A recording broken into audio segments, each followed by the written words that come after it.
The recession left millions with jobless and hopeless. Throughout American history, events like the Great Depression and even today's most recent recession has left some workers destitute and even some hopeless.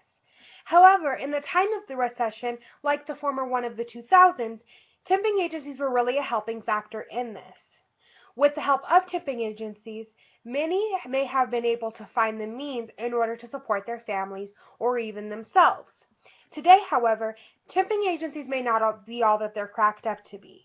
Though there are some upsides to staffing agencies, there are also some serious implications that are not always considered. Though staffing agencies can be a great tool to find a quick job or a quick fix to a job, it's not always the solution in finding a financial freedom or happiness. Through this speech, I will discuss the purpose of staffing agencies, the implications it has on temps, and some of the possible effects that corporations have when hiring a staffing agency. On to my first point. What is the main purpose of a staffing agency? Well, basically, it's essentially to find people jobs. It gives people a means to offer financial support. Ultimately, some people need to pay their jobs, and a temp job may be the perfect fix. Also, it may be a way for some people to use their talents in order to find a permanent position. I am a perfect example of this. I was a temp at the city of Aurora, and as time went by, I was offered a full-time position there. Though this is not common, it can be a tool in order to find that. Also, it's a great people for new in the workforce to get their foot into the door. Let's take college students, for example. College students sometimes need experience in the specific field that they're going into. A temping agency that specializes in a specific field may be the perfect solution for this. Now let's look at what it has on the companies and its purpose in the companies. It overall fills employment gaps.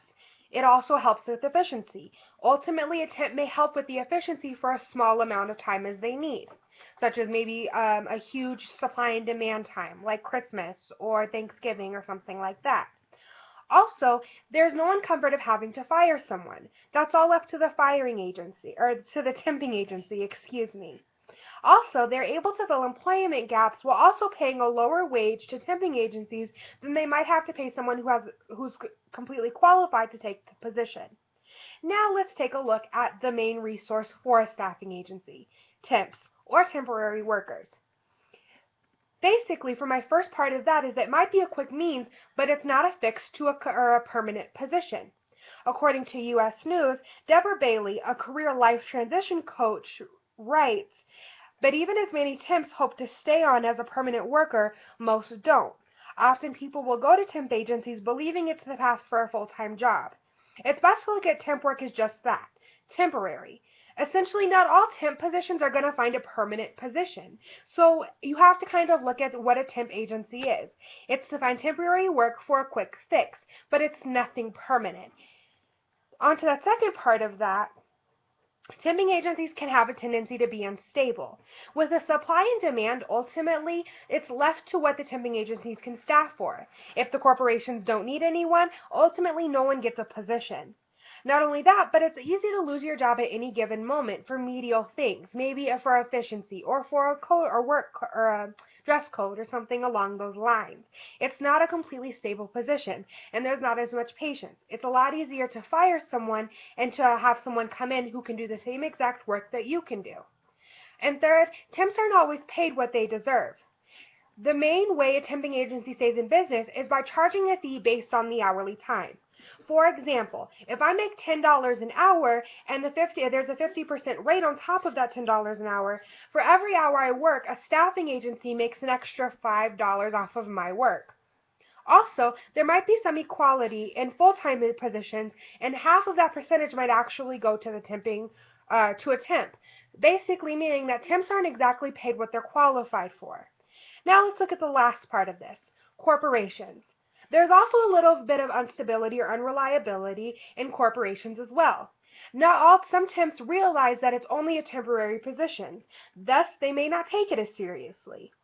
So, therefore, they might not even go to the position if they really don't want it or don't see a financial need that they need to fill.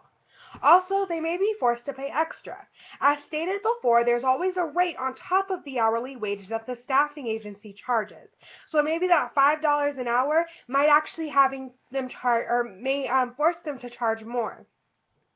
Also, there may not be a good fit within a temping agency. Let's say I go to a temping agency as a dental hygienist.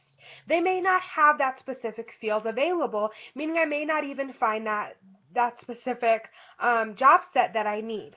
So temping agencies are great for filling the gaps, but ultimately there's so many implications. Now, looking at the purpose of staffing agencies, the implications for temps, and the implications for companies or corporations, some of the implications or the effects of this isn't a positive thing, and it kind of needs to be considered in this. Ultimately, it's a quick fix for something temporary, but it may not be a means of true support. For a company, a temp agency may also be bad because of the instability from temps who simply don't want to do the work. Again, temping agencies have upsides, but there are definitely quite a few downsides. Thank you.